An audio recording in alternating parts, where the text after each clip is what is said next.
নমস্কার সবাইকে, আশা করছি সবাই ভালো আছেন আর আমিও ভালো আছি। চলে আসলাম একটি নতুন ব্লগ নিয়ে।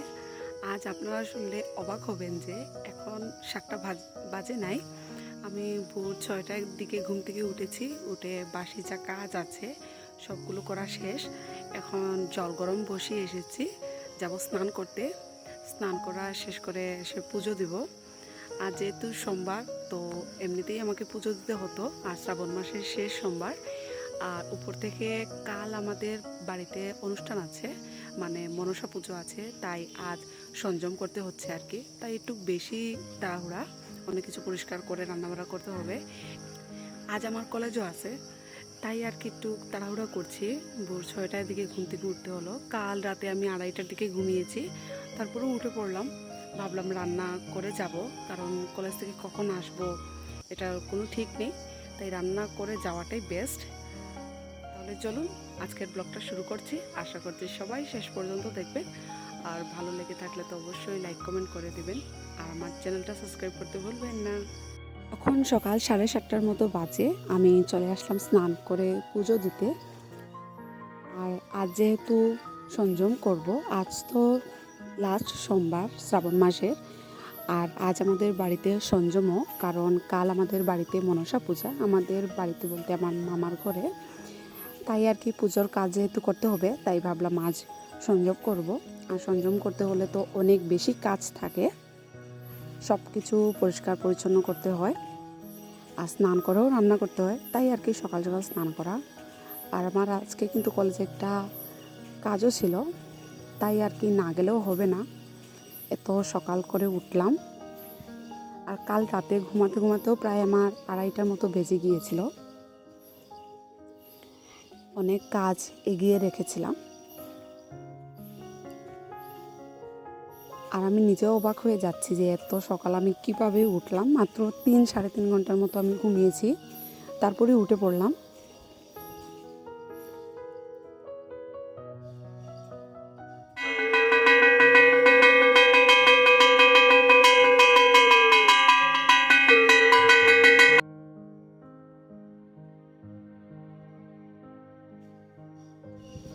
তারপর আস্তে আস্তে পুজো দিয়ে আমি চলে যাব রান্নাঘরে।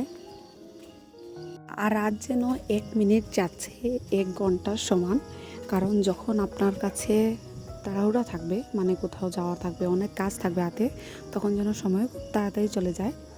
আর এই তো আমি সব সবজি কেটে নিয়েছি রান্নাঘরে এসে। আজ অনেক পদ রান্না হবে, আর এখানে যা যা দরকার, যা যা রান্না করবো সব আমি একে একে রেডি করে রেখেছি। আর এই মোচা কাটতে গিয়ে আমার হাতের যা অবস্থা, মোচা আর কাঁচকলা একদম খুব খারাপ। কবে যে এই আঙুলগুলো ঠিক হবে তাও বুঝতে পারছি না। তো প্রথমেই কিন্তু আমি মোচাটাকে সিদ্ধ করতে বসিয়ে দিয়েছিলাম, আর পাশের চুলায় বসিয়েছিলাম কাঁচাকলা সিদ্ধ করতে, কারণ আমার ঠাম্মা বলেছিলেন ওনার জন্য কাঁচকলা সিদ্ধ করে রাখার জন্য। আর তারপর আমি প্রথমে ভাজাগুলো পরে দেবো বলে বসিয়ে দিয়েছিলাম। এই তো আমি প্রথমে কাঁচকলাগুলো ভেজে নিয়েছিলাম। আর অন্য পাশে আমি যে মিক্স ভাজিটা করব, এখানে কিন্তু কাঁকরোল আছে, আলু আছে, আর একটা কাঁচকলাও দিয়েছি। নিরামিষ দিন যেন আরও বেশি রান্নাবাড়া করতে হয়, যতভাবে কম রান্না বাড়া করব। আর ভাবলাম আজ যেহেতু সংযম আর শ্রাবণ মাসের শেষ সোমবার, তাহলে একটু ভালো করে পুজোও দেবো, আর ভালো করে রান্নাবান্নাও করব নিরামিষ। তাই আর কি এই আয়োজন। তারপর আমি মোচার বড়া করে দিচ্ছিলাম, মানে কোপ্তার মতো, ওগুলো দিয়ে একটা তরকারি করব। কিছুদিন আগে আমার পিসির বাড়িতে এই তরকারিটা খেয়েছিলাম, এত ভালো হয়েছিল। তারপর থেকেই যেন আমি একদম খাওয়ার জন্য মরিয়া হয়ে উঠছিলাম। আর এই মোচাটা কিন্তু আমাদের বাড়ির কাছেরই। আর এভাবে মোচা দিয়ে বড়া বানালেও কিন্তু খেতে দারুণ লাগে, আর তরকারি করলেও তো বেশ ভালো লাগে।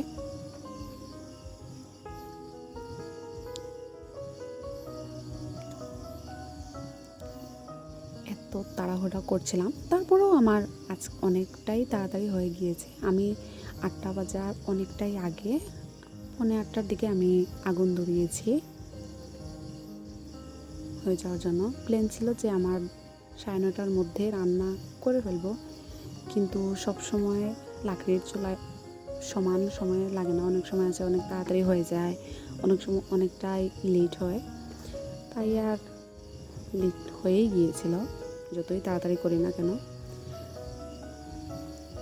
এই তো তরকারি রান্না আজ প্রথমে করেছিলাম, তারপর ভাত বসিয়েছি। পাশের চুলায় আমার পাতার ঝোলটা হচ্ছে আর এদিকে ভাত করছে। তারপর তরকারি নামিয়ে তো আমি ডালও রান্না করে নিয়েছিলাম। আজ ডালে কিন্তু আমি কুমড়ো দেব মায়ের জন্য।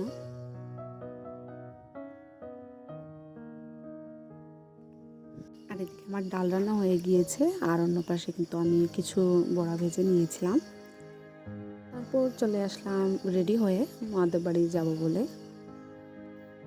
তখন রান্না শেষ করে হঠাৎ মনে পড়লো আমি একটা শাড়ি পরি, কারণ দেখি সবাই শাড়ি পরে মাদের বাড়ি যেতে, কিন্তু আমি তো কখনো যাই না। তাই ভাবলাম একটা শাড়ি পরে নিই, একটু ভালো লাগবে।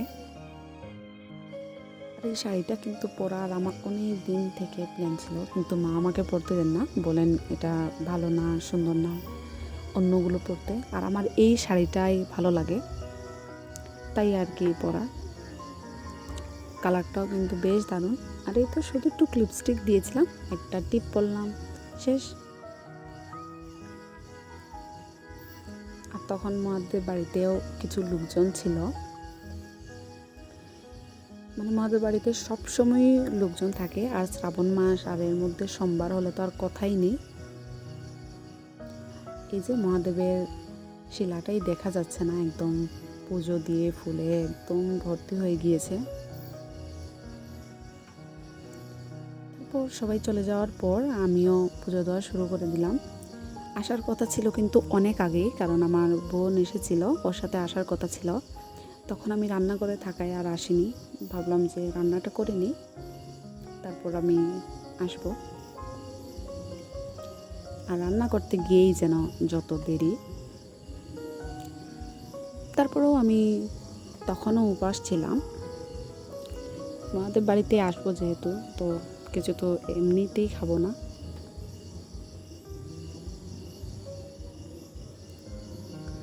আর এখন এই ভিডিও দেখে মনে হচ্ছে আমাকে যেন পুরো পাকা গিন্নি লাগছে।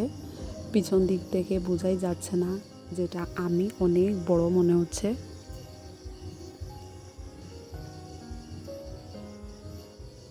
আর আমাদের মহাদেব মন্দিরের পাশে আরও 4টা মন্দির আছে। ওনাদের সবার মন্দিরের কোনটা কি মন্দির এটা কারোরই মনে থাকে না। আমি অনেকজনকে জিজ্ঞাসা করেছি, কেউ তেমন একটা সঠিক বলতে পারবেন না। আমি যতটুকু জানি এখানে একটা বিষ্ণুর স্থান আছে, কালী স্থান আছে, তারপর নিমাত্রা দেবের আছে, মনসা আছেন, আরও কে জানি আছেন। হ্যাঁ, শনি ঠাকুরেরও একটা থলি আছে, কিন্তু আগের বয়স্ক যারা ওনারা তো এখন নেই, তাই আর কি তেমন একটা সঠিক বলা যাচ্ছে না। আর এই মন্দিরটা কিন্তু বেশ পুরনো। আর তখন এত হাওয়া দিচ্ছিল যে মোমবাতি তো জ্বালানোর কথা ভাবতেই পারছিলাম না।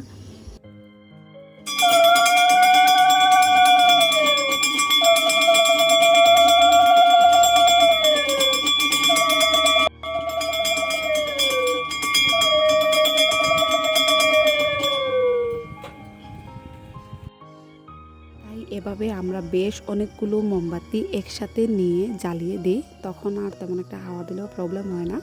সব মোমবাতি খুব সুন্দরভাবে জ্বলে যায়। আর এই তো দেখতে পাচ্ছেন, আমাকে দেখেই বোঝা যাচ্ছে কি পরিমাণ হাওয়া দিচ্ছিল। তখন পুজো শেষ করে আমরা অনেকক্ষণ কিন্তু মাদের বাড়িতে ছিলাম। আমার তো খুব ভালো লাগে। আর আজ নিয়ে গিয়েছিলাম রিয়াকে, ওর সাথেই কিন্তু সকালে আসার কথা ছিল, তারপরেও আমার জন্য অপেক্ষা করে চলে আসে। আমি বলেছিলাম আমি পরে আসবো, তারপর তো ওর সাথেই আবার নিয়ে আসলাম। আমাদের পুজো দেওয়া অলরেডি কমপ্লিট। 1-1.5 ঘন্টা থেকে আমরা মহাদেব বাড়িতে আছি। এখন দুপুর প্রায় 1টা বাজতে চললো, তাই চলে যাচ্ছি বাড়িতে। আর ঘরে তো সব কাজ শেষ, এখন গিয়ে শুধু ঘুমাবো। আজ কলেজেও যাইনি, লেট হয়ে যাওয়ায়। আর এই তো আমাদের সাথে আছেন রোবট মশাই, উনি কিন্তু নতুন চশমাও নিয়েছেন। এই তো আজ দিয়া আসেনি, তাই রিয়াকে নিয়ে আসলাম। তো চলো বাড়িতে যাই। আর আজ কিন্তু মন ভরে যেভাবে পুজো দিয়েছি এইভাবে কিন্তু ভিডিও করতে পারছিলাম, কারণ একা হাতে মোবাইল নিয়ে ভিডিও করা যায় না আমাদের বাড়িতে। আর আজ রিয়াকে সাথে নিয়ে যাওয়ায় ও কিন্তু আমাকে এই ভিডিওগুলো করে দিয়েছিল। আর এই তো বাড়িতে এসে যা যা রান্না করেছিলাম সব কিছু খুব সুন্দরভাবে সাজিয়ে নিয়ে বসে পড়েছিলাম খাওয়ার জন্য। দুপুরে খাওয়া দাওয়া করে আমি কিছুক্ষণ ঘুমিয়েছিলাম, যেহেতু কাল রাত একদম ঘুম হয়নি তাই। আর তারপর রাতে চলে গিয়েছিলাম মামার ঘরে, গিয়ে দেখি এই যে সব কিছু রান্না হয়ে গিয়েছে, কারণ আজ আমাদের বাড়ির সবাই মামার ঘরেই খাওয়া দাওয়া হবে। আর যারা অধিবাসে গান গাইতে এসেছেন তারাও, কিন্তু আমি বাড়িতেই খেয়ে গিয়েছিলাম, তাই আর কি আর ওইখানে খাওয়া দাওয়া হয়নি। তারপর সবার খাওয়া দাওয়া শেষ করার পর কিছুক্ষণ বসে আড্ডা দিলাম, আর আড্ডা দিয়ে চলে আসলাম বাড়িতে।